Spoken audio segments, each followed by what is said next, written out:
நாமெல்லாம் எதிர்பார்த்து கொண்டிருந்த பேராசிரியர் அவர்கள் இலங்கை ஜாமியா நலிமியாவுடைய பேராசிரியர் ஷேக் அகார் முகமது நலிமி உஸ்தாத் அவர்கள் இஸ்லாம் வழிபாடா அல்லது பண்பாடா என்ற தலைப்பிலே இங்கே உரை நிகழ்த்துவார்கள்.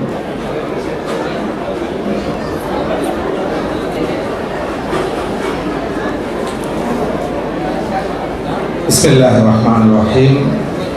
Alhamdulillahi rabbil alamin.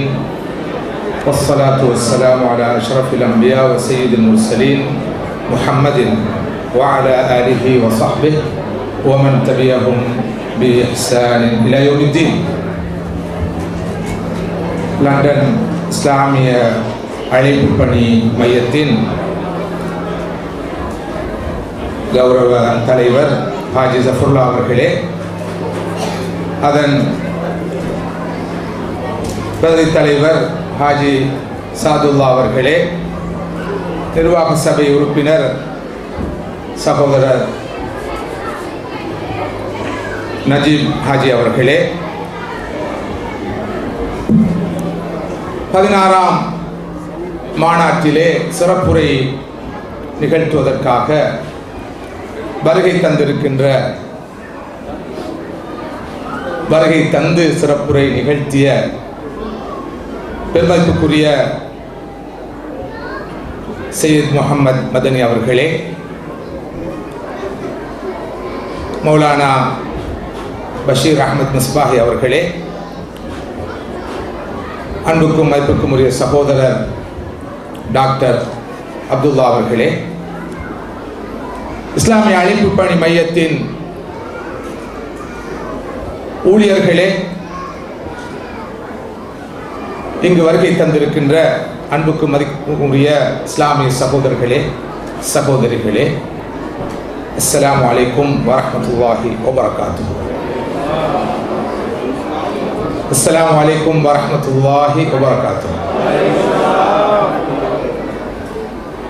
இந்த ஆண்டு இஸ்லாமிய அழைப்பு பணி மையம் இந்த மாநாட்டுக்கு மிக பொருத்தமான ஒரு கருப்பொருளை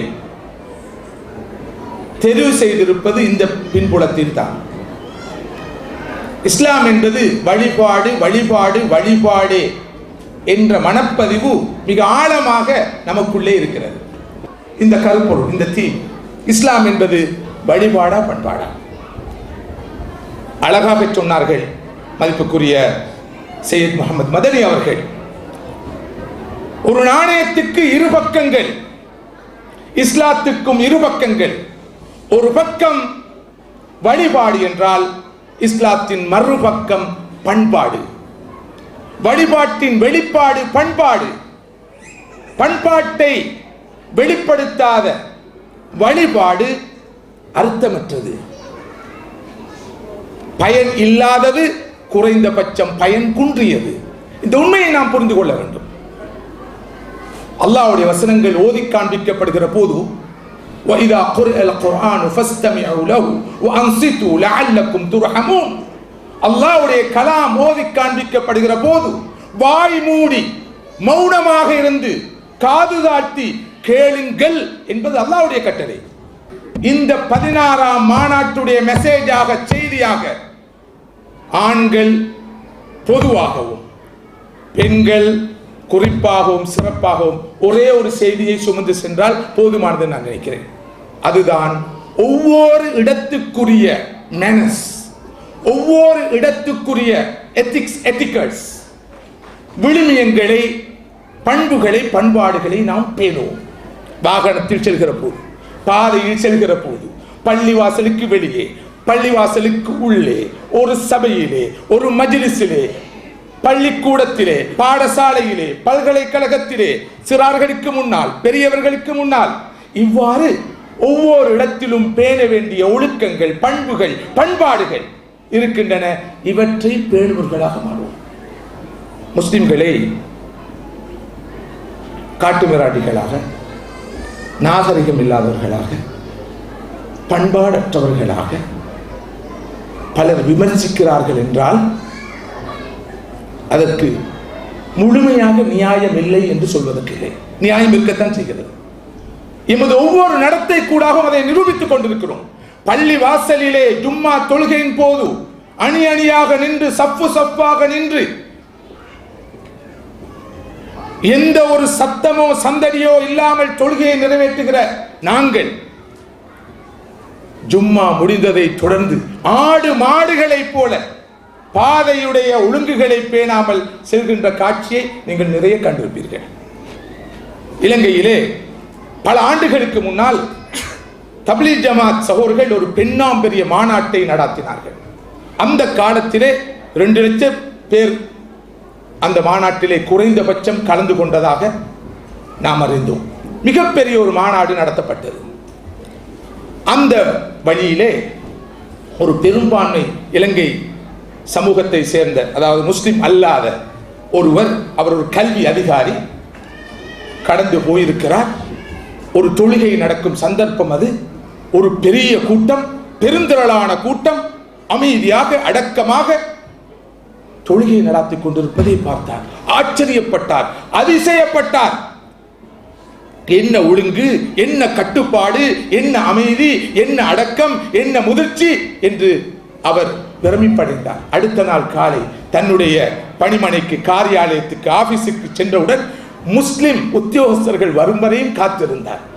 வந்தவுடன் அவர்களை பார்த்து சொன்னார், நேற்று நான் ஒரு அற்புதமான காட்சியை பார்த்தேன். உங்களுடைய ஒரு பெரிய மாநாட்டை நான் பார்த்தேன். 2 லட்சம் பேர், அதை விட அதிகமானவர்கள் கூடி தொழுகை நடத்தி கொண்டிருக்கிற காட்சியை பார்த்தேன்.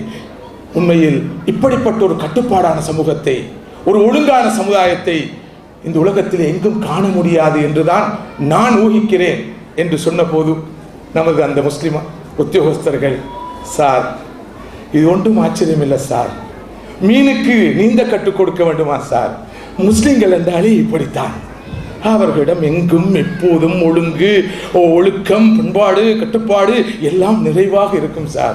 உங்களுக்கு ஆச்சரியமாக இருந்தாலும் எங்களுக்கு ஆச்சரியம் இல்லை சார். சின்ன பிள்ளையும் அப்படித்தான், பெரிய முதியோரும் அப்படித்தான், ஆண்களும் அப்படித்தான், பெண்களும் அப்படித்தான்.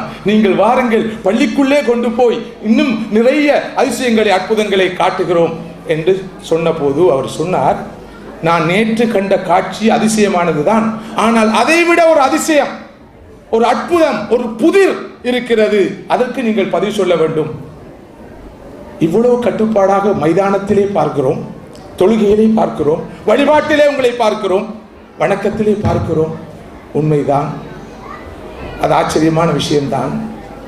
ஆனால் என்னுடைய இந்த ஆபீஸுக்கு வழமையாக தாமதமாக வருபவர்கள், தாமதமாக வந்து நேர காலத்தோடு செல்பவர்கள், தாமதமாக வந்தாலும் ஒழுங்காக பணியை செய்யாதவர்கள், கடமையை நிறைவேற்றாதவர்களும் நீங்கள் தானே. இந்த பயிற்சியை பெற்ற நீங்கள் ஏன் இப்படி நடந்து கொள்கிறீர்கள் என்று கேட்ட போது தாம் வாயடைத்து போனதாக அந்த ஆசிரிய உத்தியோகஸ்தர்கள் நம்மோடு ஒரு ஒர்க் ஷாப்பிலே சொன்னது எனக்கு நினைவு இருக்கிறது. தொழுகிறேன் அல்லாஹ்வுக்காக, வைக்கோல் திருடுகிறேன் மாட்டுக்காக. இதுதான் நமது நிலைப்பாடு. பள்ளிக்கு போனா அல்லாஹ்வுக்குள்ள ஹக்க அப்படி நிறைவேற்றுவோம். ஆனால் பாதைக்கு வந்தால் அந்த தொழுகையின் எந்த தாக்கத்தையும் எங்களால் காண முடியாமல் இருக்கும். 2 பேர் பள்ளிவாசலிலே தொழுது விட்டு வருகிறார்கள். வரும் வழியிலே ஒரு இடத்திலே அறுவடை நடந்து அந்த வைக்கோல் குவிக்கப்பட்டிருக்கிறது. இதை பார்த்த ஒருவர் அந்த வைக்கோலை எடுக்க போகிறார். அடுத்தவர், இதை தொடாதே, இது உனக்குரியதல்ல, அனுமதி இல்லாமல் இதனை எடுக்கக்கூடாது, இப்போதுதானே தொழுதுவிட்டு வருகிறாய், தொழுதுவிட்டு வார வழியில இந்த வேலையை செய்கிறாயே என்று சொன்ன போதுதான் அவர் சொன்னார், தொழுவது அல்லாஹ்வுக்காக, வைக்கோல் திருடுறது என்ற வீட்டில் இருக்கிற மாட்டுக்காக, அதுக்கு இதுக்கு சம்பந்தம் இல்லை. நமது மூதாதையர்கள் இந்த வழிபாட்டுக்கும் பண்பாட்டுக்கும் இடையில் உள்ள இறுக்கமான தொடர்பை எவ்வளவு அற்புதமாக சொல்லியிருக்கிறார் என்பதை பார்க்கிறோம். பல போது பொய் சொல்கிற போது, புறம் பேசுகிற போது, கோல் சொல்கிற போது, துரோகம் செய்கிற போது, மோசடி செய்கிற போது, ஏமாற்றுகிற போது, அநியாயம் செய்கிற போது, அராஜகத்தில் ஈடுபடுகிற போது நாம் சிந்திப்பதில்லை, நான் தொழுத தொழுகை, நான் நோக்கும் நோன்பு, நான் ஓதும் குர்ஆன், நான் செய்யும் திக்ரவுராதுகள் ஏன் என்னை பண்படுத்தவில்லை, பக்குவப்படுத்தவில்லை, இந்த சீர்கேடுகளில் இருந்து, பாவங்களில் இருந்து, தீமைகளில் இருந்து என்னை தடுக்கவில்லை என்ற கேள்வியை பலபோது பலர் எழுப்புவதில்லை. மதிப்புக்குரிய சகோதரர்களே, சகோதரிகளே, அந்த வகையில் என்றுமில்லாத அளவுக்கு இன்று நானும் நீங்களும் இந்த பண்பாடு பக்கமாக சிந்திக்க கடமைப்பட்டிருக்கிறோம். ஒரு பெரிய பண்பாட்டு புரட்சியை, ஒரு ஒழுக்க புரட்சியை எனக்குள்ளே, எனது குடும்பத்துக்குள்ளே, நம் சமூகத்துக்குள்ளே, நம் நாட்டுக்குள்ளே, முழு சர்வதேசத்துக்குள்ளே ஏற்படுத்த வேண்டிய ஒரு காலத்தில் நாம் இருக்கிறோம். இன்றைய உலகின் பிரச்சனை என்ன? உங்களிடம் இந்த வினா முன்வைக்கப்பட்டால் உலகிலே பல நாடுகளில் நிலவுகின்ற அரசியல் நெருக்கடியை பற்றி சொல்வீர்கள். ஆப்கானிஸ்தானிலே, ஈராக்கிலே, சோமாலியாவிலே, பாலஸ்தீனத்திலே, மாலியிலே, இன்னும் மற்றும் பல நாடுகளிலே எவ்வாறு அரசியல் நெருக்கடி நிலை காணப்படுகிறது என்பதை பற்றி சொல்வீர்கள். இந்த பிரிண்ட் மீடியாவையும் இந்த எலக்ட்ரானிக் மீடியாவையும் பார்த்து அவற்றை தான் மிகப்பெரிய பிரச்சனையாக சொல்வீர்கள். இன்னும் சிலர் நமது நாட்டிலே நடக்கிற பிரச்சனைகளை பற்றி கூட அதுதான் இன்றைய பர்னிங் இஷ்யூ, பிரதானமான முக்கியமான அடிப்படையான பிரச்சனை என்று சொல்வீர்கள். இன்னும் சிலரிடம் கேட்டால் சொல்வார்கள், அரசியல் நெருக்கடிகள் உலகத்திலே இருக்கத்தான் செய்கின்றன, பல நாடுகளிலே இன பிரச்சனை, இவ்வாறான இன்னொரு பிரச்சனைகள் இருப்பது உண்மைதான். ஆனால் அதை விட இன்று உலகளாவிய ரீதியில் நிலவுகின்ற இந்த குளோபல் எக்கனாமிக் கிரைசிஸ், உலகளாவிய இந்த பொருளாதார மந்த நிலை, பொருளாதார நெருக்கடி தான் மிக முக்கியமான பிரச்சனை. பாருங்கள், இன்று ஐரோப்பாவில் என்ன நிலைமை இருக்கிறது உங்களுக்கு தெரியுமா? இங்கு வந்து நீங்க ஏதோ பேசிக்கொண்டிருக்கிறீங்க, இப்ப இந்த நாட்டில் கூட பொருளாதார பிரச்சனை இருக்குது, அந்த நாட்டில் பொருளாதார பிரச்சனை இருக்குது என்று பொருளாதார நெருக்கடி ஒரு பெரிய பிரச்சனையாக சொல்வீர்கள். மற்றும் சிலர் ஆழமாக போய் சொல்வார்கள், இந்த ரெண்டு பிரச்சனைகளை விட இந்த உலகம் எதிர்நோக்கி இருக்கிற மிக முக்கியமான பிரச்சனை சூழல் சுற்றாடல் பிரச்சனை. உங்களுக்கு தெரியுமா குளோபல் வார்மிங்கால் என்ன நடக்க போகிறது? 2025 ஆண்டாகிற போது தண்ணீர் தட்டுப்பாடு வரப்போகிறது. அதன் விளைவுகளை உலகம் அனுபவிக்க போகிறது. ஓசோன் படலத்திலே ஓட்டை விழுந்திருக்கிறது. கடல் மட்டம் கூட போகிறது. அதனால் உலகம் அழிய போகிறது. உலகத்தின் இருப்புக்கே அச்சுறுத்தல் உருவாகிருக்கிறது. இதுதான் உண்மையான பிரச்சனை என்று மற்றும் சிலர் சொல்வார்கள்.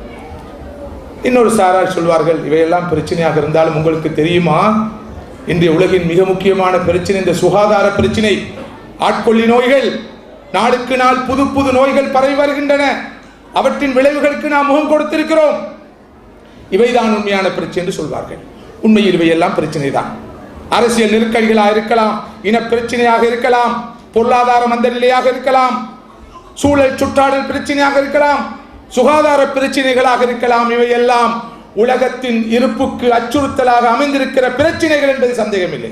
ஆனால் மதிப்புக்குரிய சகோதரர்களே, சகோதரிகளே, இந்த எல்லா பிரச்சனைகளை விட மிக முக்கியமான ஒரு பிரச்சனை இருக்கிறது. உலகத்தின் இருப்புக்கே சாவுமணி அடித்துக் கொண்டிருக்கிற பிரச்சனை அதுதான் இந்த மோரல் கிரைசிஸ், இந்த பண்பாட்டு வீழ்ச்சி, இந்த ஒழுக்க வீழ்ச்சி. அது ஒரு முக்கியமான பிரச்சனை மாத்திரமல்ல, இன்று உலகளாவிய ரீதியில் நிலவுகின்ற அரசியல் நெருக்கடிகளுக்கும், இன ரீதியான முருகல்களுக்கும், பொருளாதார மந்த நிலைக்கும், சூழல் சுற்றாடல் பிரச்சனைகளுக்கும், சுகாதாரம் சார்ந்த பிரச்சனைகளுக்கும் அதுதான் மூல காரணமாக இருக்கிறது என்ற உண்மையை பலர் புரிந்து கொள்கிறார்கள் இல்லை. புரிந்து கொண்டவர்களும் அதனை ஓங்கி சொல்கிறார்கள் இல்லை. உலகத்திலே உண்மையில் அரசியல் பிரச்சனை என்ற ஒரு பிரச்சனை இல்லை, இனமுறுகல் என்ற ஒரு பிரச்சனை இல்லை. இருப்பது பண்பாட்டு பிரச்சனை. மனிதர்கள் மனிதர்களாக இல்லை.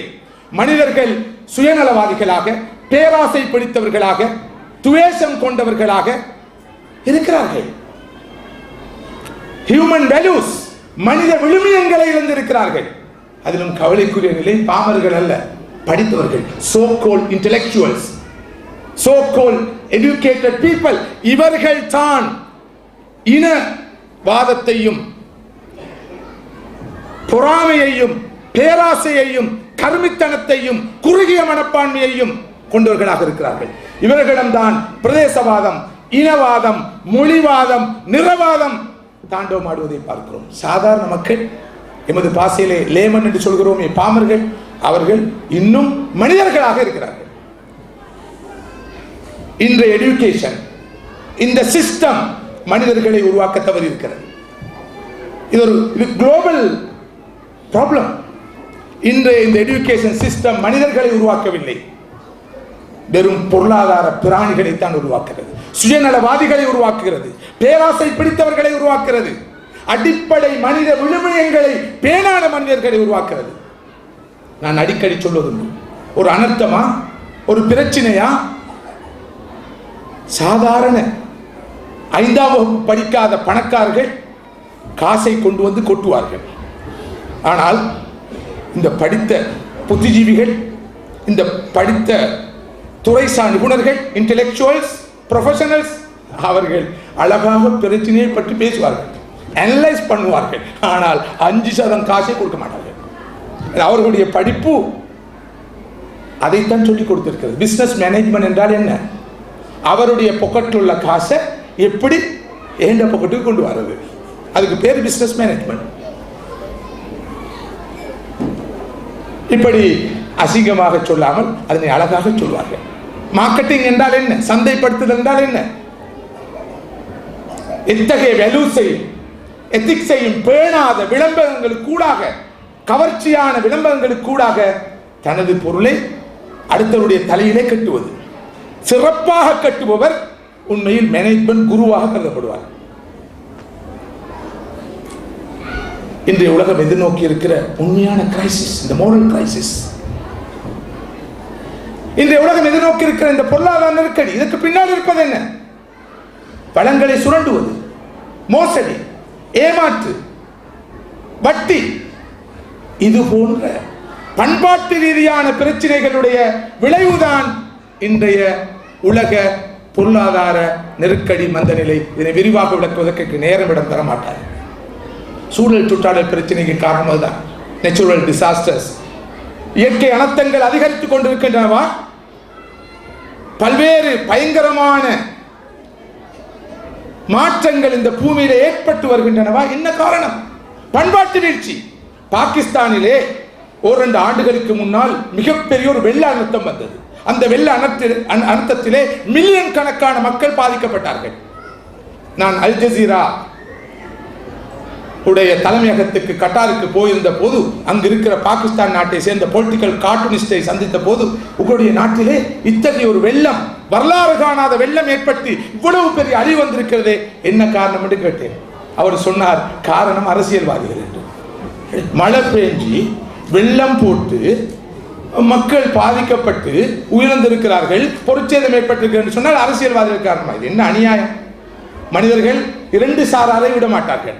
எந்த பிரச்சனை வந்தாலும் ஒன்று உலமாக்கள் பேசுவார்கள், 2வது அரசியல்வாதிகள் பேசுவார்கள். அதாவது குற்றவாளி கூண்டில் எப்போது நிறுத்தப்படுகிற 2 சாரார்கள் இருக்கிறார்கள். ஒன்று முஸ்லிம் சமூகத்தில் உலமாக்கள், யாராவது ஒருவருக்கு கொஞ்சம் ஏதாவது கான்ஸ்டிபேஷன் பிரச்சனை இருந்தால் மௌலவி தான் காரணம்னு சொல்லுவார்கள். அடுத்தது இந்த அரசியல்வாதிகள். நான் சொன்னேன், இது என்ன, இது சமய சம்பந்தம் இல்லாமல் விளக்கம் சொல்றீங்க. அப்போது அவர் சொன்னார், இல்லை, கடந்த பல தசாப்த காலமாக பாகிஸ்தான் நாட்டிலே பாகிஸ்தானை மாறி மாறி ஆட்சி செய்த கட்சிகள் பாகிஸ்தானுடைய இன்ஃப்ராஸ்ட்ரக்சரை ஒழுங்கு செய்வதற்காக பாலங்களை புனர்நிர்மாணம் செய்து புதிய பாலங்களை நிர்மாணிப்பது, ட்ரைனேஜ் சிஸ்டத்தை ஒழுங்குபடுத்துவது, அணைகளை கட்டுவது, இத்தகைய திட்டங்களுக்காக கோடான கோடி ரூபாய்கள் ஒதுக்கப்பட்டன. ஆனால் இந்த அரசியல்வாதிகள் மோசடி செய்து உரிய பாலங்களை சரியாக கட்டவில்லை, இருக்கிற பாலங்களை சரியாக திருத்தவில்லை, பாதை ஓரங்களை ஒழுங்குபடுத்தவில்லை, அணைகளை திருத்தவில்லை, நிர்மாணிக்கவில்லை, மோசடி செய்தார்கள். அதன் விளைவுதான் இந்த பெருவெள்ளம். அத்தோடு அரசியல்வாதிகளுடைய அனுசரணையோடு காடழிப்பு நடந்தது. பெரும் தொகையான மரங்கள் வெட்டி வீழ்த்தப்பட்டன. அதனால் ஏற்பட்ட காலநிலை மாற்றம், மண் சரிவு, அதன் விளைவுதான் இந்த பேரழுத்தம். ظهر الفساد في البر والبحر بما كسبت أيدي الناس. எனவே இந்த உலகத்திலே நாம் காண்கின்ற இந்த எல்லா பிரச்சனைகளுக்கு பின்னால் இருப்பது மனிதர்கள் கெட்டு போயிருக்கிறார்கள். மனித உள்ளங்கள் நாசமாக இருக்கின்றன, குட்டிச்சுவராக போய் இருக்கின்றன. மனித விழுமியங்கள், பண்பாடுகள், ஒழுக்கங்களை பேணாத சுயநலமிகள் இந்த உலகத்திலே உருவாகி இருக்கிறார்கள். இன்றைய நாகரிகம் அத்தகைய மனிதர்களை தான் தோற்றுவித்திருக்கிறது. நோய்களுக்கு பின்னால் இருப்பதும் பண்பாட்டு வீழ்ச்சி, ஒழுக்க வீழ்ச்சி. நான் விளக்க வேண்டிய தேவையில்லை. எனவே இன்றைய உலகின் பிரதான பிரச்சனை, உண்மையான பிரச்சனை இந்த பண்பாட்டு வீழ்ச்சி. இதை சரி செய்யாமல் பார்ஷல் வியூ, வெறும் பக்கப்பார்வை கூடாக எந்த மாற்றத்தையும் கொண்டு வர முடியாது. ஏதோ உரிமைகளுக்காக குரல் எழுப்பிக் கொண்டே இருக்கலாம், அதுவே ஒரு வியாபாரமாக மாறும். எத்தனையோ என்ஜிஓக்களும் ஐஎன்ஜிஓக்களும் உலகத்திலே வாழ்கிற பிரச்சனைகளை வைத்து வாழ்ந்து கொண்டிருக்கின்றன, வயிறு வளர்த்துக் கொண்டிருக்கின்றன. அங்கும் பண்பாடு இல்லை. பிரச்சனை முடிந்துவிட்டால் புதிய பிரச்சனைகளை உருவாக்க வேண்டும் என்று சிந்திக்கின்றன இந்த சோகோல் தொண்டர் நிறுவனங்கள். என்றால் அவர்கள் இது பிரச்சனைகளே வாழ்பவர்கள். எனவே மதிப்புக்குரிய சகோதரர்களே, சகோதரிகளே, எமது அடுத்த தலைமுறையினராவது நிம்மதியாக வாழ வேண்டும் என்றால் அவர்களுக்கு நாம் பண்பாட்டை கொடுக்க கடமைப்பட்டிருக்கிறோம். இஸ்லாத்தை பொறுத்தவரையிலே ஏற்கனவே விளக்கப்பட்டது போல, ஒரு பக்கம் வழிபாட்டை இஸ்லாம் வலியுறுத்துக என்று சொன்னால், மறுபக்கம் அது பண்பாட்டை வலியுறுத்துகிற மார்க்கம். அது மாத்திரமல்ல, இஸ்லாத்துடைய பார்வையிலே வழிபாடு என்பது பண்பாடு, பண்பாடு என்பது வழிபாடு. இபாதத் என்பது அஹ்லாக், அஹ்லாக் என்பது இபாதத். எப்படி என்ற கேள்வி உங்களுக்கு பிறக்கலாம். ஒருவர் தொழுகிறாரா, அது வழிபாடு மாத்திரமல்ல, பண்பாடு. தன்னை படைத்த இறைவனுக்கு நன்றி சொல்கிறார். தன்னை வாழ வைக்கிற அல்லாஹ்வுக்கு அவர் கட்டுப்படுகிறார், அது பண்பாடு. நோன்பு நோக்கிறாரா, அது வழிபாடு, அதே நேரம் பண்பாடு. அல்லாஹ்வுக்கே நன்றி சொல்லாத மனிதன் எங்கே அடுத்த மனிதனுக்கு நன்றி உள்ளவனாக இருக்க முடியும்? எனவே தொழுகை ஒரு பண்பாடு, நோன்பு ஒரு பண்பாடு, அமல் இபாதத்துகள் என்ற வழிபாடுகள் அனைத்தும் உண்மையில் பண்பாடுகள். அதே நேரம் மறுபக்கம் எல்லா பண்பாடுகளும் வழிபாடுகள். நீங்கள் அல்லாஹ்வுக்காக ஒன்றை பொறுத்துக் கொள்கிறீர்கள், அது பண்பாடு மாத்திரமல்ல, அந்த சபர் ஒரு வழிபாடு. அல்லாஹ்வுக்காக கொடுத்த வாக்கை நிறைவேற்றுகிறீர்கள், அது வழிபாடு மாத்திரமல்ல, அது பண்பாடு மாத்திரமல்ல, அது ஒரு வழிபாடு. இவ்வாறு எந்த ஒரு நன்மையான காரியத்தை செய்தாலும் அல்லது ஒரு நல்ல பண்பாட்டை கடைபிடித்தாலும் அல்லாஹ்வுக்காக செய்கிற போது அந்த பண்பாடு வழிபாடாக மாறுகிறது. பொய் சொல்லக்கூடிய கட்டம், பொய் சொல்லக்கூடாது என்று அல்லாஹ்வின் கட்டளைக்கு கட்டுப்பட்டு ஒருவர் பொய்யை தவிர்க்கிறாரா, அது பண்பாடு மாத்திரமல்ல, வழிபாடு, இபாதத். திக்ர் செய்து கொண்டிருப்பது மாத்திரமல்ல இபாதத், தொழுது கொண்டிருப்பது மாத்திரமல்ல இபாதத், நோன்பு நோட்டுக்கொண்டும் குர்ஆனை ஓதிக்கொண்டும் இருப்பது மாத்திரமல்ல இபாதத். ஒரு மனிதன் அவனுடைய அன்றாட வாழ்க்கையில் அல்லாஹ்வோடு எப்படி நடந்து கொள்வது, அடுத்த மனிதர்களோடு எப்படி நடந்து கொள்வது, கணவனோடு மனைவி எப்படி நடந்து கொள்வது, மனைவியோடு கணவன் எப்படி நடந்து கொள்வது, சகோதர சகோதரர் எப்படி நடந்து கொள்வது, அடுத்த மனிதர்களோடு எப்படி நடந்து கொள்வது என்ற எல்லா பண்பாடுகளும் இஸ்லாத்துடைய பார்வையிலே வழிபாடுகளாகத்தான் கருதப்படுகின்றன என்ற உண்மை மிக தெளிவாக புரியப்பட வேண்டும். மதிப்புக்குரிய சகோதரர்களே, சகோதரிகளே, ஒரு அடிப்படையான உண்மையை ஆழமாக புரிந்து கொள்ளுங்கள். அடுத்த தலைமுறையினருக்கு நீங்கள் வழிகாட்ட விரும்பினால் இந்த உண்மை ஆழமாக புரியப்பட வேண்டும். இபாதத் இல்லாத இடத்தில், ஈமான் இல்லாத இடத்தில், தீன் இல்லாத இடத்தில் நீங்கள் பண்பாட்டை எதிர்பார்க்க முடியாது. மோரல் எஜுகேஷன் ஒரு நாளும் நீங்கள் எதிர்பார்க்கிற பண்பாடான மனிதர்களை உருவாக்காது. எந்த இடத்தில் ஈமான் இருக்கிறதோ, எந்த இடத்தில் இபாதத் இருக்கிறதோ, எந்த இடத்தில் தீன் இருக்கிறதோ, அங்குதான் சவுண்டான பண்பாடுகளை நீங்கள் எதிர்பார்க்க முடியும் என்பது மிகப்பெரிய யதார்த்தம். இதனை நாங்கள் மாத்திரம் சொல்லவில்லை, முஸ்லிம் அல்லாத அறிஞர்கள் கூட இந்த கருத்தை வலியுறுத்துகிறார்கள். வோல்டயர் என்ற பிரான்ஸ் நாட்டு பிரபலமான இலக்கிய அறிஞர் சொல்கிறார், ஏன் கடவுள் இருக்கிறார் என்ற விஷயத்திலே சந்தேகத்தை ஏற்படுத்துகிறீர்கள்? கடவுள் இருக்கிறார் என்று நம்பப்படுகிற காரணத்தினால்தான் என்னுடைய பணியால் என்னை ஏமாற்றுவதில்லை, எனது மனைவி எனக்கு துரோகம் செய்வதில்லை. எனது பணியால் பண்பாடாக நடந்து கொள்கிறானா, எனக்கு துரோகம் செய்யாமல் இருக்கிறானா, அதற்கு காரணம் அவனது கடவுள் நம்பிக்கை, அவனுடைய ஈமான், இறையச்சம். எனது மனைவி எனக்கு விசுவாசமாக இருக்கிறாளா, அதற்கு காரணம் அவளுடைய இறை நம்பிக்கை, ஈமான் என்ற கருத்தை அவர் சொல்கிறார். பிரபலமான ஒரு தத்துவ மேதை இமானுவேல் காண்ட் அவர்கள், மிகவும் பிரபலமானவர். அவர் சொல்கிறார், 3 நம்பிக்கைகள் இல்லாத இடத்திலே பண்பாடுகளை எதிர்பார்க்க முடியாது. முதலாவது, இறைவன் ஒருவன் இருக்கிறான் என்ற நம்பிக்கை. இரண்டாவது, இந்த ஆத்துமா அழியாதது, நிலைத்திருக்கக்கூடியது என்ற நம்பிக்கை. மூன்றாவது, மௌத்துக்கு பிறகு ஒரு வாழ்க்கை இருக்கிறது, அங்கே விசாரணை உண்டு என்ற நம்பிக்கை. இந்த 3 நம்பிக்கைகளும் இல்லாத இடத்திலே பண்பாடுகளை எதிர்பார்க்க முடியாது. எந்த மனிதனையும் விலை பேசலாம். ஒரு உத்தியோகஸ்தர் இருக்கிறார், ஒரு பொருளை கடத்த வேண்டும். அந்த உத்தியோகஸ்தர் கஸ்டம் ஆபீசராக இருக்கிறார். அவரை போய் அப்ரோச் பண்ணி சொல்கிறோம், உதவி செய்ய வேண்டும், நான் உதவி செய்கிறேன். நான் நேர்மையானால், நீதியானால் ஒரு நாளும் நான் பாவத்துக்கு துணை போக மாட்டேன், சட்டத்துக்கு முரணாக நடக்க மாட்டேன் என்று சொல்கிறார். உனக்கு நான் 1000 ரூபாய் தருகிறேன், முடியாது என்று சொல்கிறார். 10,000 ரூபாய் தருகிறேன், முடியாது என்று சொல்கிறார். 50,000 ரூபாய் தருகிறேன், முடியாது என்று சொல்கிறார். 1,00,000 ரூபாய் தருகிறேன், முடியாது என்று சொல்கிறார். 1,00,000 ரூபாய் தருகிறேன் என்று சொல்கிறார். எந்த மனிதனையும் விலை பேசலாம், எந்த மனிதனையும் விலை பேசலாம். ஒரு கட்டத்திலே அவன் விலை போவான். ஆனால் இறை விசுவாசம் உள்ள, இந்த ஆத்துமா நிலையானது என்ற நம்பிக்கை கொண்ட, மரணத்துக்கு பின்னுள்ள வாழ்க்கையிலே ஒவ்வொரு செயலுக்கும் பதில் சொல்லி ஆக வேண்டும் என்ற நம்பிக்கை உள்ள மனிதனை விலை பேச முடியாது. எனவே எவ்வளவு ஒழுக்கங்களை சொல்லிக் கொடுத்தாலும், பண்பாடுகளை சொல்லிக் கொடுத்தாலும், ஒரு முக்கியமான கட்டத்திலே அவர்கள் காலை வாரி விடுவார்கள். இலங்கையில் ஒரு பிரபலமான ஒரு கம்பெனி, நமது சமூகத்துக்கு சொந்தமான ஒரு கம்பெனி. அந்த கம்பெனியிலே தொடர்ந்து மோசடிகள் நடந்தன. பண மோசடி, நிதி மோசடி. அந்த கம்பெனியின் சொந்தக்காரர்கள் இதனை தடுத்து நிறுத்துவதற்கு எல்லா முயற்சிகளையும் செய்தார்கள். பல அமர்வுகளை நடத்தினார்கள். ஊழியர்கள் உத்தியோகர்களுக்கான வழிகாட்டல்களை கொடுத்தார்கள். மோட்டிவேட்டர்ஸை அழைத்து வந்தார்கள். மேனேஜ்மெண்ட் துறை சார்ந்தவர்கள் அழைத்து வந்தார்கள். ஆனால் மோசடி தொடர்ந்தது. இறுதியாக எங்களை அணுகி சொன்னார்கள், இவர்களுக்கு ஆன்மீக ரீதியான ஒரு வழிகாட்டலை கொடுக்க முடியாது. அந்த வழிகாட்டலுக்கு கொடுக்கப்பட்டது. அதற்கு பிறகு ஒரு மாற்றம் வந்தது.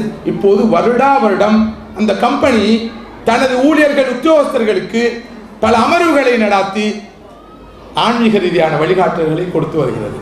ஏனென்றால் அந்த ஆன்மீக ரீதியான வழிகாட்டல் மாத்திரம்தான் ஒரு மனிதனை ஒழுக்கமுள்ளவனாக மாத்திரமல்ல, பண்பாடுள்ளவனாக மாத்திரமல்ல, மனித விழுமியங்களை பேணக்கூடியவனாக மாற்ற முடியும் என்பது மிகப்பெரிய யதார்த்தம். இந்த நாட்டிலே ஒரு பிரபலமான நீதிபதி இருந்தார். அவருடைய பேர் டெனிங் என்பது. அவர் சொல்கிறார், இறை நம்பிக்கை இல்லாத இடத்திலே பண்பாட்டை எதிர்பார்க்க முடியாது, பண்பாடு இல்லாத இடத்திலே சட்டத்தையும் ஒழுங்கையும் எதிர்பார்க்க முடியாது. இன்றைய உலகம் எங்கு சென்று கொண்டிருக்கிறது என்பதை பார்க்கிறோம். மெட்டீரியலிசமும் செக்குலரிசமும் சடவாதமும் சமய சார்பற்ற கொள்கையும் தான் இன்றைய கல்வியின் அடிப்படையாக இருப்பதை பார்க்கிறோம். அதன் விளைவு என்ன? உருவாகின்ற ஒவ்வொரு தலைமுறையும் சமய சார்பற்ற தலைமுறையாக, சடவாத சிந்தனை கொண்ட தலைமுறையாக உருவாகிறது. இந்த தலைமுறையிடம் எப்படி பண்பாடுகளை எதிர்பார்க்க முடியும் என்பதுதான் எமக்கு முன்னால் இருக்கிற மிகப்பெரிய சவால். மதிப்புக்குரிய சகோதரர்களே, சகோதரிகளே, மிக முக்கியமான ஒரு தலைப்பு இது. நாம் இந்த மார்க்கத்தை நோக்கி திரும்பாதவரை, ஈமானை நோக்கி திரும்பாதவரை, இபாதத்தை நோக்கி திரும்பாதவரை, தீனை நோக்கி திரும்பாதவரை, இஸ்லாம் சொல்கிற வழிபாடுகளை நோக்கி திரும்பாதவரை, அந்த வழிபாடுகளை அர்த்தமுள்ளதாக அமைத்துக் கொள்ளும் நிலைக்கு நாம் வராத வரைக்கும் பண்பாடுள்ள ஒரு சமூகத்தை இந்த உலகத்திலே காண முடியாது. நயவஞ்சகத்தை, ஹிப்போக்ரசியை டிப்ளமசி என்று சொல்வார்கள். பயங்கர இனவாதத்தை தேசப்பற்று என்று சொல்வார்கள். இப்படி இன்றைய நாகரிகம் அவ்வளவு பாவங்களையும் தீமைகளையும் குற்றச் செயல்களையும் படுபாதக செயல்களையும் அழகான பெயர் கொண்டு அழைக்கிறது. இதை மாற்ற வேண்டும். மனிதர்கள் மனிதர்களாக மாற வேண்டும். மாறாத வரைக்கும் நாம் எடுக்கிற ஒவ்வொரு முயற்சியும் பெட்ச்வொர்க்காகத்தான் இருக்கும். இப்போது எல்லோரும் பெட்ச்வொர்க் பண்ணி கொண்டு இருக்கிறோம், ஒட்டு போட்டுக் கொண்டு இருக்கிறோம். அடித்தளம் ஆட்டம் கண்டிருக்கிறது, ஃபவுண்டேஷன் ஆட்டம் கண்டு கொண்டிருக்கிறது. எல்லோருமாக சேர்ந்து பெட்ச்வொர்க் வேலை செஞ்சு கொண்டிருக்கிறோம். நீண்ட காலமாக காலாகாலமாக இந்த பெட்ச்வொர்க் தான் நடந்து கொண்டிருக்கு. ஒரு டிராஸ்டிக் சேஞ்ச், ஒரு டோட்டல் சேஞ்ச் சமுதாயத்திலே தேவைப்படுகிறது, மனித இனத்திலே தேவைப்படுகிறது, உலகத்திலே தேவைப்படுகிறது. அற்புதமான தூதை சுமந்த நாங்கள் ஏன் இதனை மூடி மறைத்துக் கொண்டு அர்த்தமில்லாத விவகாரங்களில் கால நேரத்தை கழித்துக் கொண்டிருக்கிறோம்? கவலைக்குரிய நிலை. நாங்கள், நானும் நீங்களும், நாம் அனைவரும் பண்பாட்டின் சிகரங்களாக, ஒழுக்கத்தின் இருப்பிடங்களாக, நட்பண்புகளின் உறைவிடங்களாக மாறுவதற்கூடாக இந்த உலகத்திலே மிகப்பெரிய ஒரு மாற்றத்தை கொண்டு வர முடியும். இஸ்லாமிக் கல்ச்சர், இஸ்லாமிக் சிவிலைசேஷன் என்பது எவ்வளவு வளமானது, எவ்வளவு ரிச், எவ்வளவு செல்வமிக்கது. இந்த உலகத்திலே ஒரு காலத்திலே முழுமனித சமுதாயத்திற்கும் வழிகாட்டின ஒரு கலாச்சாரம், ஒரு பண்பாடு, ஒரு நாகரிகம், அதனை தூக்கி எறிந்துவிட்டு நாம் எங்கு சென்று கொண்டிருக்கிறோம்?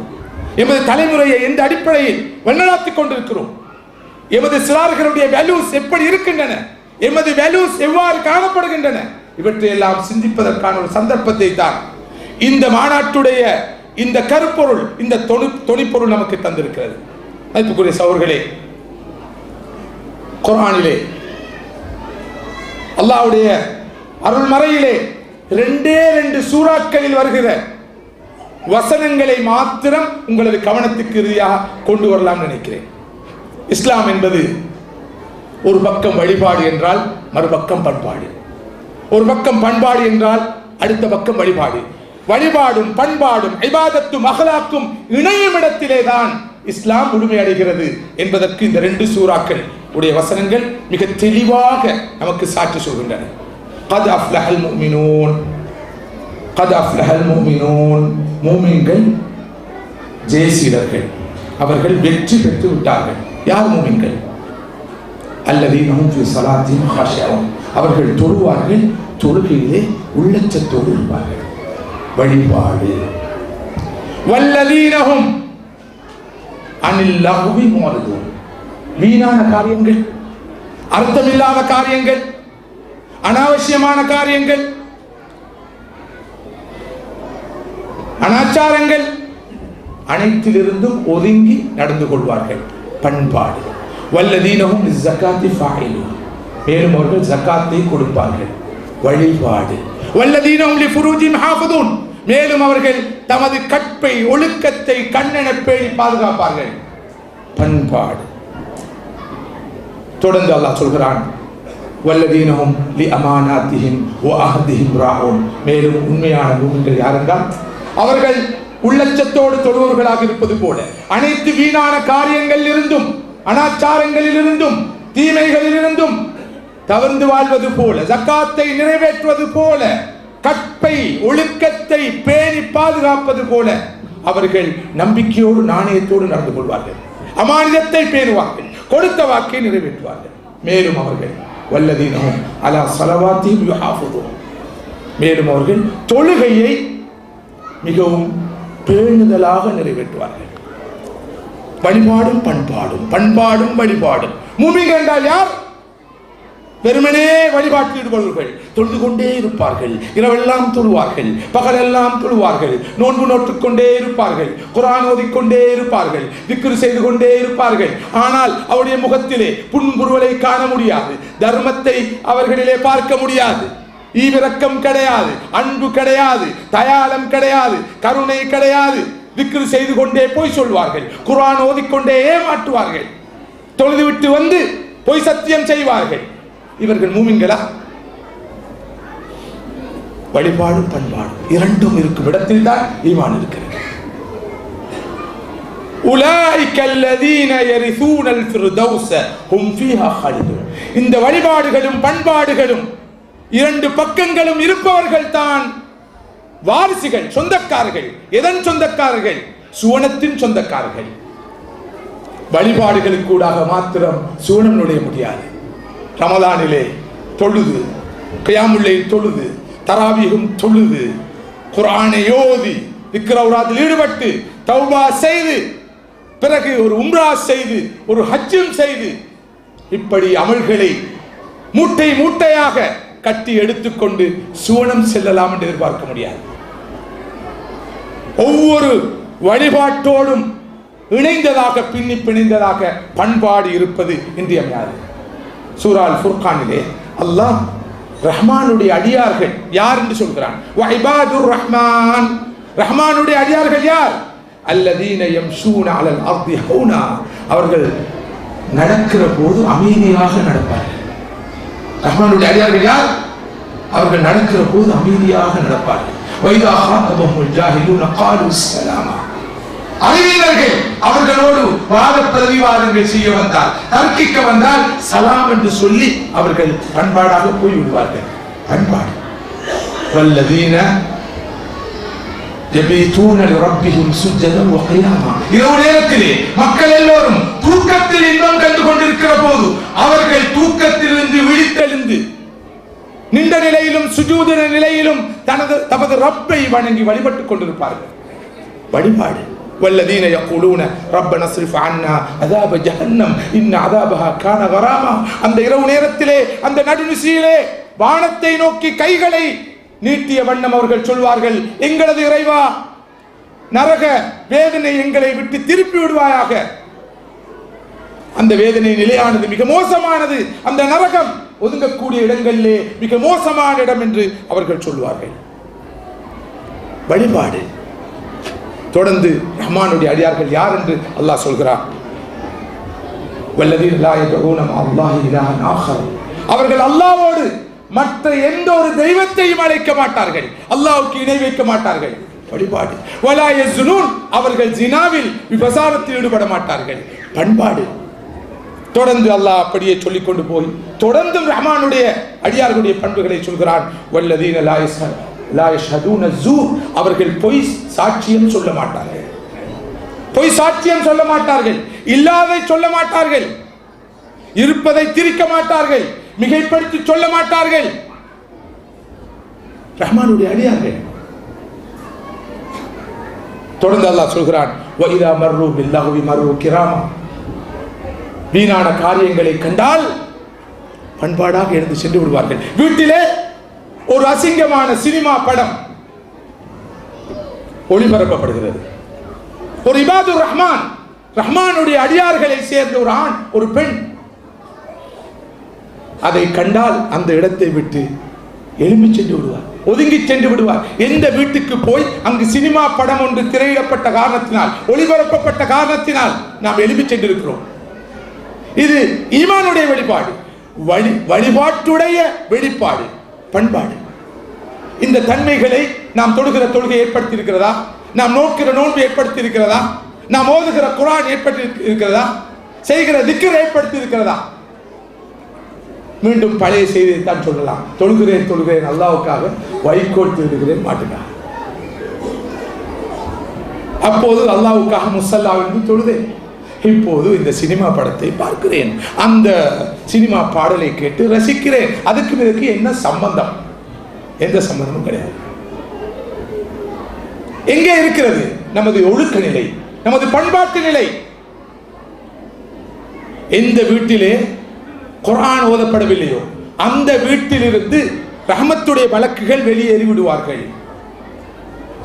அந்த வீட்டிலே அல்லாஹ்வுடைய பரக்கத் ஈடுபட்டு விடும். அந்த வீட்டுக்கு ஷைத்தான்கள் வந்து விடுவார்கள். எந்த வீட்டிலே அல்லாஹ்வுடைய கலாம் ஓதப்படுகிறதோ அந்த வீட்டிலிருந்து ஷைத்தான்கள் வெளியேறி விடுவார்கள். ரஹ்மத்துடைய மலக்குகள் வந்து விடுவார்கள். அவர்களுக்கு பரக்கத் தாராளமாக கிடைக்கும் என்ற கருத்தை அபூ ஹுரைரா ரலியல்லாஹு அன்ஹு அவர்கள் சொல்கிறார்கள். அன்புக்குரிய சகோதரர்களே, சகோதரிகளே, இன்று என்ன நடக்கிறது? வீடுகளிலே முசீபத் என்று சொல்கிறோம், நிம்மதி இல்லைன்னு சொல்கிறோம், அமைதி இல்லைன்னு சொல்கிறோம், மன அழுத்தம் என்று சொல்கிறோம், மன இறுக்கம் என்று சொல்கிறோம், துன்பம் துயரம் என்று சொல்கிறோம், கவலைகளை சுமந்த வண்ணம் இருக்கு சொல்கிறோம். ஊரில் இருந்த போதும் அப்படித்தான், இங்கு வந்த போதும் அப்படித்தான், வந்த பிறகும் அப்படித்தான், நல்ல நிலை வந்த பிறகும் அப்படித்தான், கையில் புக் கிடைக்க முன்பும் அப்படித்தான், கிடைத்த பின்பும் அப்படித்தான், இல்லாத போது இல்லை என்ற பிரச்சனை, கிடைத்தக்கு பின்னால் கிடைத்தது கை விட்டு சென்று விடுமோன்ற பிரச்சனை, எந்த நாளும் பிரச்சனை. ஏன் இந்த பிரச்சனை? என்ன தீர்வு இருக்கிறது? யாரிடம் தீர்வு இல்லை. தீர்வு நமது கையில் இருக்கிறது, நமது கரங்களில் இருக்கிறது, நமது வாழ்க்கையில் இருக்கிறது. ஒழுக்கம் உள்ள ஒரு வாழ்க்கை, பண்பாடு உள்ள ஒரு வாழ்க்கை வரும் என்று சொன்னால் சந்தோஷம் எங்களை துரத்தி வரும், மகிழ்ச்சி எங்களுக்கு பின்னால் வரும். அதில் 2 கருத்துக்கு இடமில்லை சகோதரர்களே. எனவே ஒழுக்கம் உள்ளவர்களாக, பண்பாடு மிக்கவர்களாக நாம் மாற வேண்டும். நமது வழிபாடுகள் அதற்கு வழிவகுக்க வேண்டிய தேவையும் அவசியம் இருக்கிறது. சூரா அந்த ஃபுர்கானில் வருகிற ரஹ்மானுடைய அடியார்களின் பண்புகளை தொடர்ந்து பார்த்து கொண்டு செல்லுங்கள். நேரம் எனக்கு அதற்கு இடம் தர மாட்டாது, நான் சுருக்கமாக சொல்லிக் கொண்டு போகிறேன். எவ்வாறு வழிபாடுகளும் பண்பாடுகளும் மாறி மாறி சொல்லப்பட்டிருக்கிறது என்பதை பார்க்கிறோம். வழிபாடுகளில் காட்டுகின்ற அந்த கரிசனை, அந்த ஈடுபாடு ஏன் பண்பாடுகளில் காட்டப்படாமல் இருக்கின்றன என்பதை நாம் நினைத்து பார்க்க வேண்டும். மதிப்புக்குரிய சகோதரர்களே, சகோதரிகளே, பல போதும் நாம் ரொம்ப கஷ்டப்பட்டு செய்கிற வழிபாடுகளை எமது மோசமான பண்பாடுகள் அழித்துவிடும். நாம் தொழுகிற தொழுகைகளை, நாம் நோக்கிற நோன்புகளை, செய்கிற சதக்காக்களை, ஜகாத்துகளை, திலாவத்துல் குர்ஆனை, திக்ரை, அவுராதை அனைத்தையும் எமது மோசமான பண்புகள் பண்பாடுகள் அழித்துவிடும் என்பதற்கு உதாரணமாக அந்த வங்குரோத்துக்காரனுடைய ஹதீஸ் உங்களுக்கு சொல்லப்பட்டது. வழிபாடுகளோடு வந்த மனிதர் பண்பாட்டிலே கோளாறு இருக்கிற காரணத்தினால் எல்லா நன்மைகளையும் இழந்து இறுதியிலே நரகம் செல்கிறான். எனவே அந்த வகையிலே நாம் வழிபாடு விஷயத்தில் மிக மிக கரிசனோடு இருக்க கடமைப்பட்டிருப்பது போல வழிபாடுகள் அனைத்தும் நமக்கு பயிற்சிக்களமாக மாற வேண்டும். நல்ல பண்பாடுகளை எங்களிலே உருவாக்கிக் கொள்வது. ஈமானிலே பரிபூர்ணமானவர் யார்? நிறைய தொழுபவர், நிறைய நோன்பு நோட்பவர், நிறைய குர்ஆன் ஓதுவர் என்ற பார்வை நமக்கு இருக்கிறது. பிழை இல்லை. ஸல்லல்லாஹு அலைஹி வஸல்லம் சொல்கிறார்கள், அக்மலுல் முஃமினீன ஈமானன், ஈமானிலே முழுமையானவர்கள் யார் தெரியுமா? அஹ்ஸனுக்கும் அக்லாகன் அல்லது அஹ்ஸனுஹும் ஹுலுகன். யார் பண்பாட்டில் சிறந்தவர்களாக இருக்கிறார்களோ அவர்கள் தான் ஈமானிலே முழுமையானவர்கள். வழிபாடு இல்லாத இடத்தில் உண்மையான பண்பாடு வராது என்பது உண்மை. உண்மையான பண்பாடு ஒரு மனிதனிடம் சிறந்த வழிபாடு இருக்கிறது என்பதை காட்டும், சிறந்த இறை நம்பிக்கை இருக்கிறது என்பதை காட்டும். ஒரு மனிதர் தக்குவா உள்ள மனிதர், பேணுதலான மனிதர் என்பதற்கு நாம் சில அடையாளங்களை வைத்திருக்கிறோம்.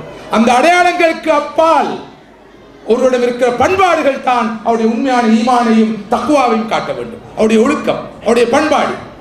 தாடியை வைத்து ஈமானை அளக்கிறோம், தொப்பியை வைத்து ஈமானை அளக்கிறோம், ஜுப்பாவை வைத்து ஈமானை அளக்கிறோம், ஹிஜாபையும் நிக்காபையும் வைத்து ஈமானை அளக்கிறோம். அளக்கக்கூடாது என்று சொல்லவில்லை. தொழுகிற தொழுகை வைத்து ஈமானை அளக்கிறோம், பள்ளிக்கு வருவதை வைத்து ஈமானை அளக்கிறோம், அளக்கக்கூடாது என்று சொல்லவில்லை. ஆனால் இந்த தாடியும் ஜுப்பாவும் தொப்பியும், இந்த நிக்காபும் ஹிஜாபும், இந்த தொழுகையும் திக்ரும் அவுராதும் எமது வாழ்க்கையை புடம் போடவில்லை என்றால், நெறிப்படுத்தவில்லை என்றால், நாங்கள் சிறந்த பண்பாளர்களாக அதற்கூடாக மாறவில்லை என்று சொன்னால் உண்மையில் மறுமையிலே கைசேதப்பட வேண்டிய நிலை வரும் என்ற உண்மையை நாம் புரிந்து கொள்ள வேண்டும். ஸல்லல்லாஹு அலைஹி வஸல்லம் அவருடைய ஒரு சந்தர்ப்பத்திலே கேட்கப்பட்டது, ஐயுல் ஈமானி அஃதல், சிறந்த ஈமான் எது அல்லாஹ்வின் தூதரே என்று கேட்டபோது நபி ஸல்லல்லாஹு அலைஹி சொல்கிறார்கள், ஹுஸ்னுல் குலுக், நல்ல பண்பு. நல்ல பண்புதான் சிறந்த ஈமான் என்று சொல்கிறார்கள் ரசூலுல்லாஹி ஸல்லல்லாஹு அலைஹி வஸல்லம். அன்புக்குரிய சகோதரர்களே, ஈமான் என்பதுவே ஒரு பெரிய நல்ல பண்பு. படைத்த இறைவனை அறிவது, அவனை ஏற்றுக்கொள்வது, அவனுக்கு கட்டுப்படுவது மிக உயர்ந்த பண்பாடு. குஃபர் என்பது அதுவே ஒரு மோசமான பண்பு. இறை நிராகரிப்பு, படைத்தவனை நிராகரிப்பது, சத்தியத்தை நிராகரிப்பது, அவனுக்கு வழிபட மறுப்பது, நன்றி கட்ட விதத்தில் நடந்து கொள்வது, தன்னை உருவாக்கியவனை, தனக்கு அனைத்தையும் தந்தவனை தூக்கி எறிவது, அதுவே ஒரு மோசமான பண்பு. எனவே ஈமானையே நாம் பண்பு என்று சொல்லலாம், அது பிழையாக இருக்க மாட்டாது. மறுமையிலே எமது மீசானிலே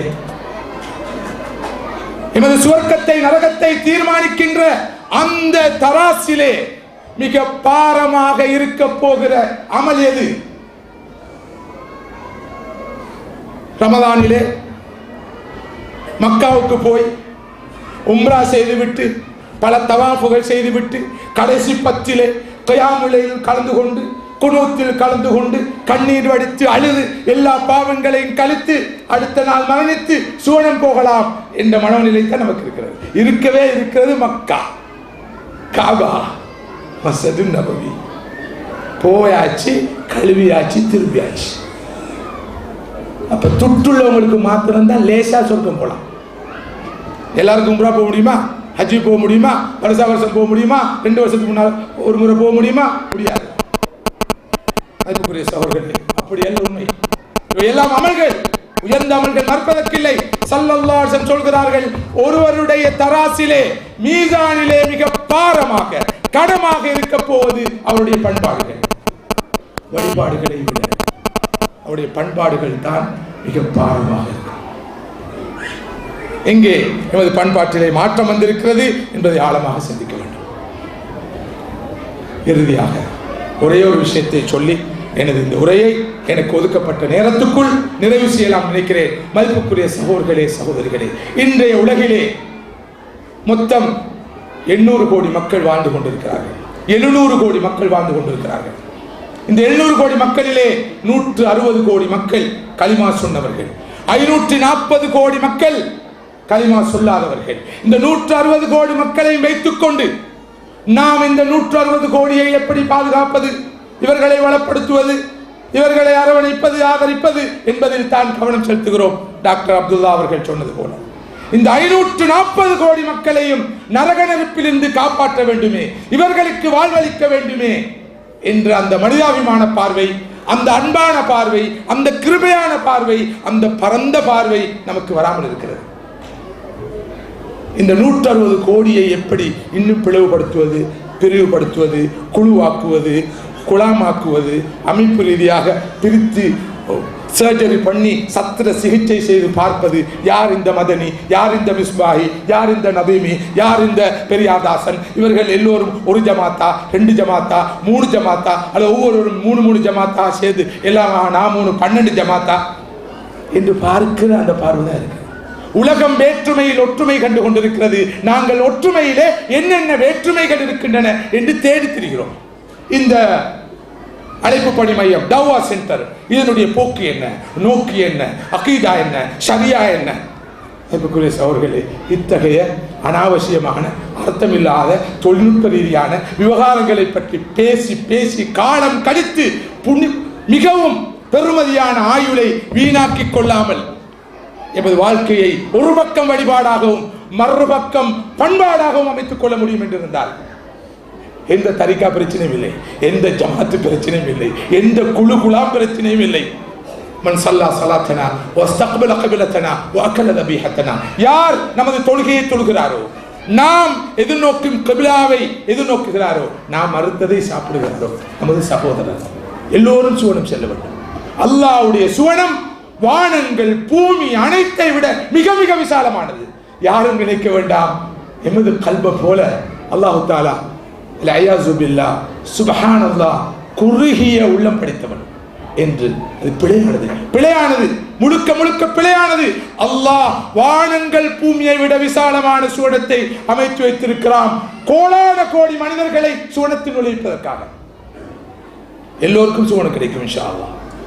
நம் அனைவருக்கும் சுவனம் கிட்ட வேண்டும். எதற்காக இந்த நிகழ்ச்சி, எதற்காக இந்த ஏற்பாடு, எதற்காக இந்த சிரமம், எதற்காக இந்த உழைப்பு?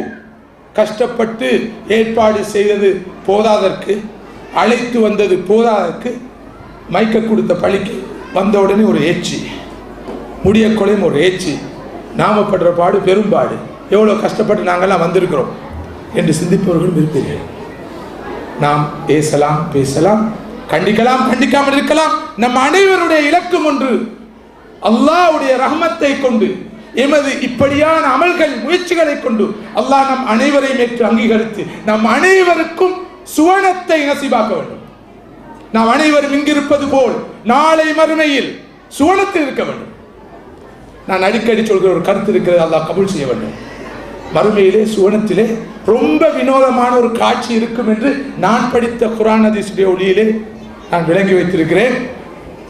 உலமாக்கள் பிழையாக இருந்தால் திருத்த வேண்டும். சுவனத்திலே ஒருவர் மற்றொருவரை பார்த்து நீ சொர்க்கத்துக்கு வந்திருக்கிறியா, உனக்கு சொர்க்கம் கிடைச்சா, எப்படி அப்பா உனக்கு சொர்க்கம் கிடைச்சு, நீ இந்த வழிகட்ட அமைப்புல எல்லாம் இருந்தா என்று இவன் சொல்ல, அவன் இவனை பார்த்து அது இருக்கட்டும்டா, நான் சுவனம் வருவேன் எனக்கு உறுதியா தெரிஞ்சிருந்துச்சு, அதனால்தான் அந்த அமைப்புல இருந்தேன், நீ எப்படி சொர்க்கம் வந்தா என்றதான் எனக்கு பிரச்சனை. எப்படி என்று இந்த உலகத்தில் எதிரும் புதிருமாக இருந்த சிந்தித்த அந்த 2 பேரும், அந்த 20 பேரும், அந்த 2000 பேரும், அந்த 2 லட்சம் பேரும், அந்த 2 கோடி பேரும் இல்லை, நாம் மனம் வைத்தால் அல்லாஹ்வுடைய அருளை கொண்டு உலகத்தில் இருக்கிற எல்லா மனிதர்களையும் சோழம் கொண்டு போகலாம். யாரை நரகத்தில் போட்டு வேதனைப்படுத்த வேண்டும் என்ற எந்த தேவையும் அந்த ரஹ்மான் ரஹீம் அந்த வஹாபுக்கு இல்லை.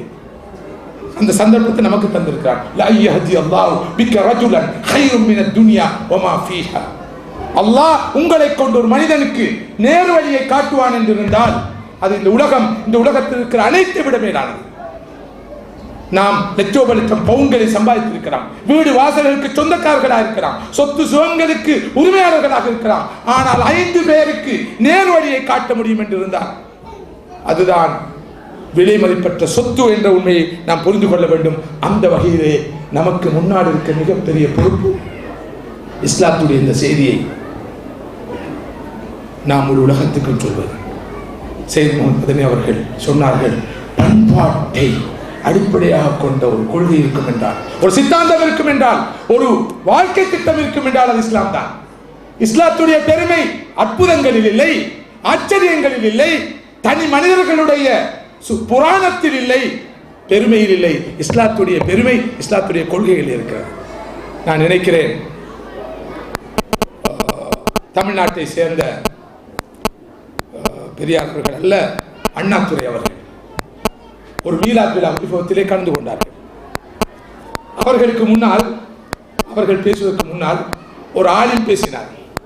அந்த ஆலிம் ரசூலுல்லாஹி ஸல்லல்லாஹு அலைஹி வஸல்லம் உடைய சிறப்புகளை பற்றி, மகிமைகளை பற்றி பேசிக்கொண்டு போனார். பேசிக்கொண்டதற்கு பின்னால் இவர் வந்தவர் சொன்னார், எனக்கு முன்னால் பேசிய ஆலிம் அவர்கள் நிறைய கதைகள் சொன்னார்கள், புராணங்களை சொன்னார்கள், அற்புதங்களை சொன்னார்கள். இஸ்லாத்துடைய மகிமை, நபி முஹம்மது ஸல்லல்லாஹு அலைஹி வஸல்லம் அவருடைய பெருமை அந்த ஆலிம் அவர்கள் சொன்ன அற்புதங்களிலும் புராணங்களிலும் கதைகளிலும் தான் இருக்கு என்று சொன்னால் எங்களது மதத்தை இஸ்லாத்தினால் வெல்ல முடியாது.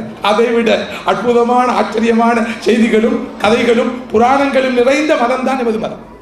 இஸ்லாத்துடைய பெருமை, நபி முஹம்மது ஸல்லல்லாஹு அலைஹி வஸல்லம் பெருமை அந்த விஷயங்கள் இல்லை, அவருடைய கொள்கைகள் இருக்கிறது. அவர் போதித்த சகோதரத்துவம், அவர் போதித்த சமத்துவம், அவர் போதித்த சுதந்திரம், அவர் போதித்த மனிதநேயம் இவற்றில் தான் இருக்கிறது என்று சொல்லி அடித்து சொன்னார். எனவே அந்த வகையில் மதிப்புக்குரிய சகோதரர்களே, இஸ்லாத்துடைய பண்பாடுகளை நமது வாழ்க்கையில் எடுத்து நடப்பதற்கூடாக இஸ்லாத்துக்கு சாட்சி சொல்பவர்களாக நாங்கள் மாற வேண்டிய தேவையும் அவசியம் இருக்கிறது. அல் குதுவா கபில தாவா, தாவாவுக்கு முன்னால் குதுவா தேவைப்படுகிறது. அழைப்புக்கு முன்னால் முன்மாதிரியான வாழ்க்கை தேவைப்படுகிறது.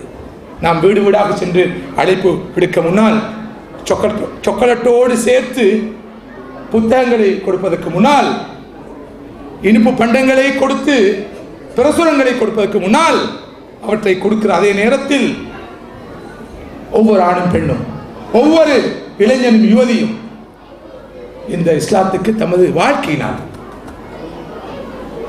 தமது பண்பாட்டினால் சாட்சி சொல்ல முடியும் என்று இருந்தால் இந்த உலகத்திலே பெரிய மாற்றத்தை காண முடியும்.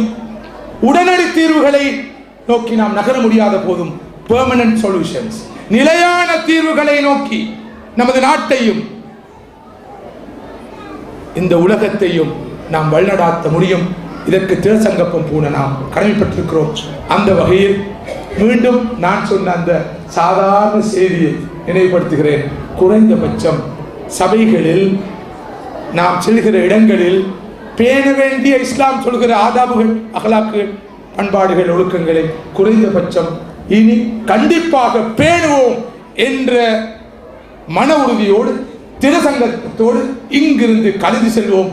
நிச்சயமாக அந்த ஒரு விஷயத்தை நானும் நீங்களும் கடைபிடிக்க முடியும் என்றிருந்தால் இந்த மாநாடு கண்ட மிகப்பெரிய வெற்றியாக இருக்கும். ஜஸாக்குமுல்லாஹ் ஹைரன். உண்மையில் நான் எனது பேச்சை கொஞ்சம் வேகமாக ஆரம்பித்திருக்க முடியும், அதுக்காக மீண்டும் மன்னிப்பு கோருகிறேன். அந்த வேகத்தை தொடர்ந்து நீங்கள் ரொம்ப விவேகத்தோடு அமைதி அடைந்து குறைந்தபட்சம் என்னுடைய சத்தத்துக்கு பயந்தாவது என்னதான் சொல்கிறார் கேட்போமே என்று பல சிரமங்களுக்கு மத்தியில் பொறுமையாக இருந்து இந்த உரைக்கு காது கொடுத்தீர்கள், இதனை கேட்டீர்கள். உங்களுடைய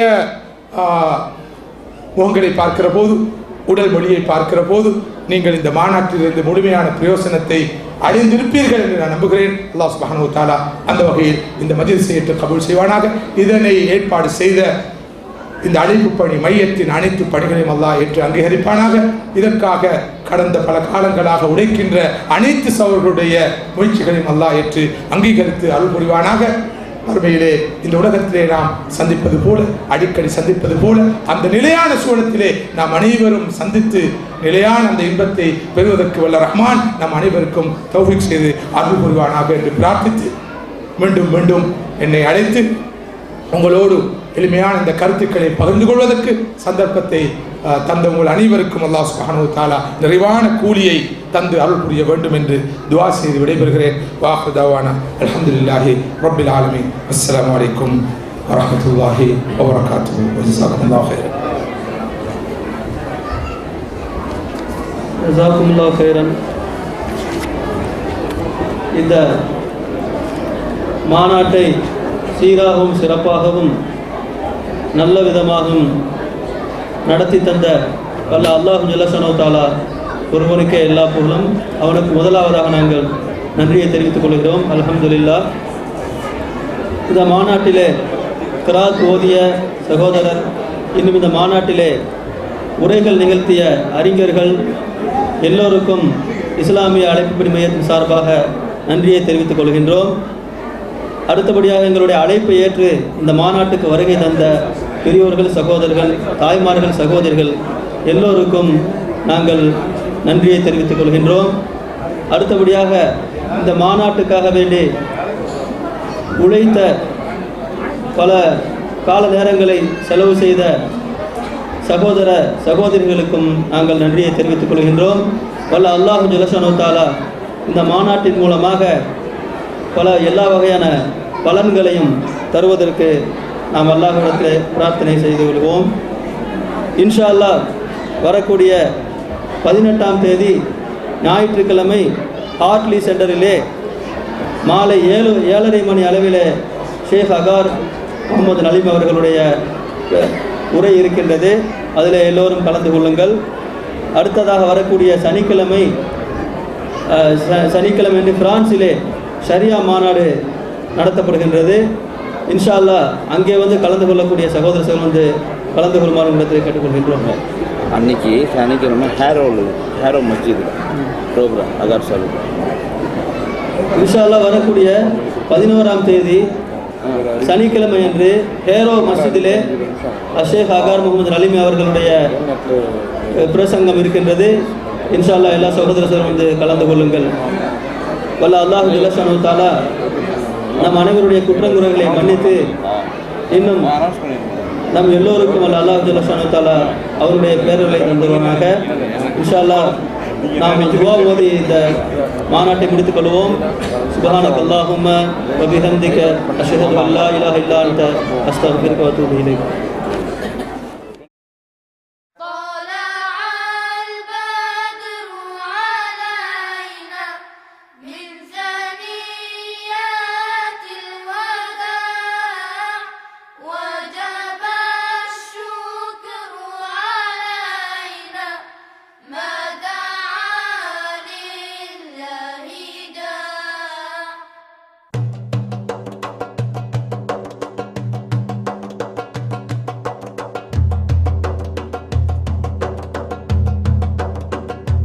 طلع البدر علينا من ثنيات الوداع وجب الشكر علينا ما دعا لله داع.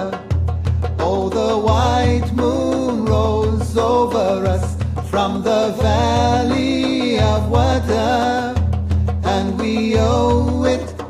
show gratefulness where the call is to Allah. طلع البدر علينا من ثنيات الوداع وجب الشكر علينا ما دعا لله داع. رسول الله حبيب الله نبي الله شفيع الله. رسول الله حبيب الله نبي الله شفيع الله. صلى الله على محمد صلى الله عليه وسلم. صلى الله على محمد صلى الله عليه وسلم. أيها المبعوث فينا جئت بالأمر المطاع جئت شرفت المدينة مرحبا يا خير دار. أيها المبعوث فينا جئت بالأمر المطاع جئت شرفت المدينة مرحبا يا خير دار.